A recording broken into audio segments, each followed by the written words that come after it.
이 시간 하나님의 위로가 필요하신 분, 복음이 필요하신 분 7, 8분만 시간 내어서 오시면 이 부족한 종이 하나님 말씀을 나누겠습니다.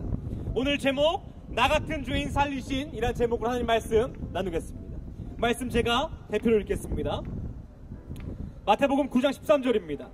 너희는 가서 내가 긍휼을 원하고 제사를 원하지 아니하노라 하신 뜻이 무엇인지 배우라. 나는 의인을 부르러 온 것이 아니요 죄인을 부르러 왔노라 하시니라. 오늘 나 같은 죄인 살리신이란 제목으로 하나님의 말씀을 나누겠습니다. 제가 작년에 아버지가 갑자기 하늘로 소천하셨습니다. 그 전화를 받은 것이 새벽 5시였어요. 근데 참 놀라운 게요, 새벽 5시에 아버지가 돌아가셨다는 소식을 듣고 첫 번째로 한 생각이 무엇이었냐면 오늘이 무슨 요일이지? 라는 생각이었습니다. 왜냐하면 이 예배를 하는 주의 종은 주일 지키는 것이 굉장히 중요하기 때문입니다. 혹시라도 이 장례 때문에 이 예배와 겹친다면 사실 저는 예배를 선택하는 사람입니다. 근데 놀랍게도 하나님께서 저희 아버지를 데려가셨을 때 그날이 목요일이었습니다. 3일장을 치고도 예배할 수 있는 은혜를 하나님께서 부어주셨던 것입니다. 근데 이런 얘기를요, 세상 가운데 하면요 정신 나간 소리라고 합니다. 아버지가 돌아가셨는데 그깟 예배가 중요하냐? 그 매주 드리는 예배가 중요하냐라고 얘기할 수 있습니다. 저에게 예배는 생명입니다. 전쟁이 일어나도 제 호흡이 끝나지 않는 한 그 예배에 생명을 거는 것이 제가 해야 되는 일입니다. 그 이유가 무엇인 줄 아십니까? 저와 같은 죄인을 하나님께서 구원해 주셨기 때문입니다. 구원의 감격을 맛본 사람은요 인생의 그 어떠한 우선순위보다 하나님이 1순위가 됩니다. 내 인생의 가장 큰 소원, 내 자녀와 가정보다도 하나님이 1순위가 됩니다. 그것이 사이비이고 이단이고 온 가족을 그 종교에 갖다 바치는 것이 아닌 그 선하신 하나님이 1순위가 될 때에 나의 모든 것을 지키시고 나를 선한 길로 인도하실 줄 믿기 때문입니다. 그러니 저는 예배에 생명을 걸고 하나님께 생명을 겁니다. 근데 하나님께서요 그 아버지를 갑자기 하늘로 데려가셨지만 놀라운 은혜를 부어주심에 너무나 감사했습니다. 오늘 예수님께서요 우리에게 구원의 감격을 잊지 말라라고 말씀하십니다. 오늘 마태복음 9장에는요 이 예수님께서 마태라는 이 세리를 부르십니다. 그리고 제자가 되라고 얘기해요. 근데 이 세리의 마태의 집에서 식사를 하는데요 죄인들이 함께 했다고 합니다. 아마 예수님의 성격상 이 죄인은 어제 고스톱 치고 도박하고 요 정도의 죄가 아니었을 겁니다. 몸을 팔고 강도짓을 하고 사기를 치고 정말 세상에서 손가락질 받는 그런 죄인들이었을 거예요. 그때 바리새인들이 뭐라고 하냐면 왜 너희 예수는 죄인들과 함께하냐. 제가 이 말씀을 읽으면서 너무 속이 상한 겁니다. 바리새인이 누구입니까? 제사장이 누구입니까? 하나님을 누구보다 잘 아는 사람들이에요. 우리가 왜 교회를 다니는 줄 여러분 생각해 보셨습니까? 왜 예배하십니까? 그것은 죄인이었던 우리를 하나님께서 구원해 주셨기 때문입니다.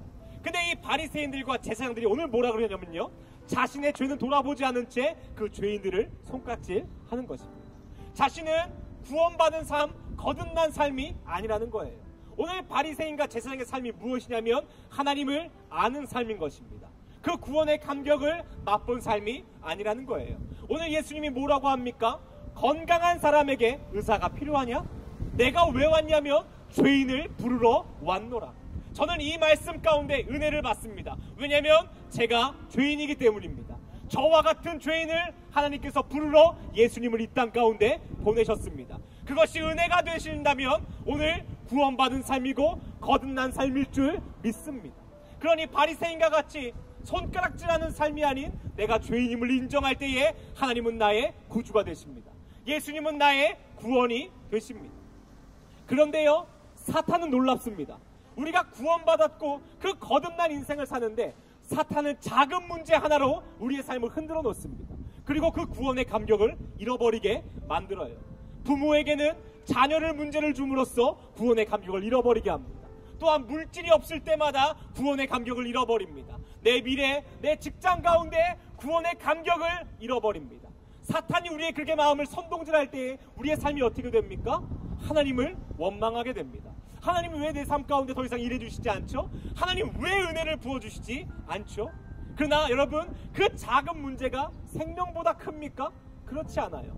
하나님은 우리를 죄 가운데서, 어둠 가운데서, 사망 가운데서 우리를 옮기셨습니다. 그 구원의 감격을 잃지 않는다면, 그 구원의 감격을 붙잡고 있는다면, 그 구원이신 하나님을 붙잡고 있는다면 그 문제는 해결될 줄 믿습니다.